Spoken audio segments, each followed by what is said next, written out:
My name is Ben Towers. I'm an entrepreneur from London in England. I'm 20 years old and I ran a marketing agency that started when I was 11 years old.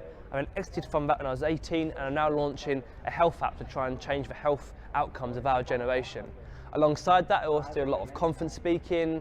I do work with the royal family in Buckingham Palace about how can they engage young people in innovation, invest in other young entrepreneurs, and also mentor other young people, because I think it's really important to pass on your advice as you get successful, and I think for me that's a major part about what I'm doing now. For me, the best thing about being young is the fact we're not crushed by the world we live in, and what I mean by that is how as you get older you start to get more worried and more risk averse, but actually being young we're not risk averse because we haven't experienced those parts of our life yet. So I think that's a great time to then be able to go out there and to do the more innovative, out there ideas, because we're less scared of what could happen. I think the most difficult thing about being young is other people's perception on us. I think it feels like we're often pushed to one side because we're young, and reality is that's not the case, but I think the difficult part is we think it is the case, and we think that as a young person we are not valued or we're not wanted, but in a lot of cases we are wanted, but we just think that we're not.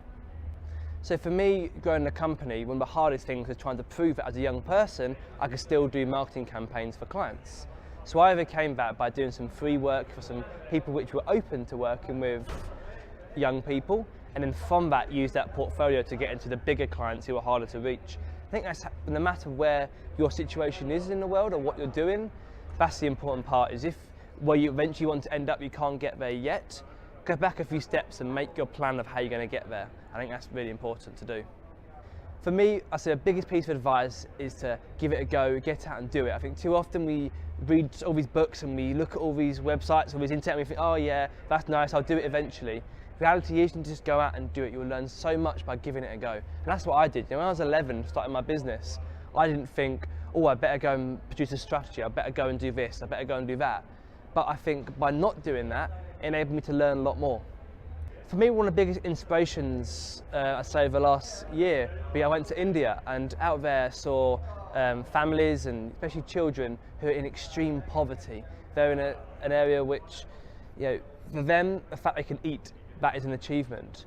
And it really made me change my perspective about my situation and realise I've got a home, I've got food, I've got water, and everything else on top of that is a bonus. And I think too often we take for granted what we've got, and actually by knowing what we have got and using that can actually give us a big step up and to help us to go out and change the world.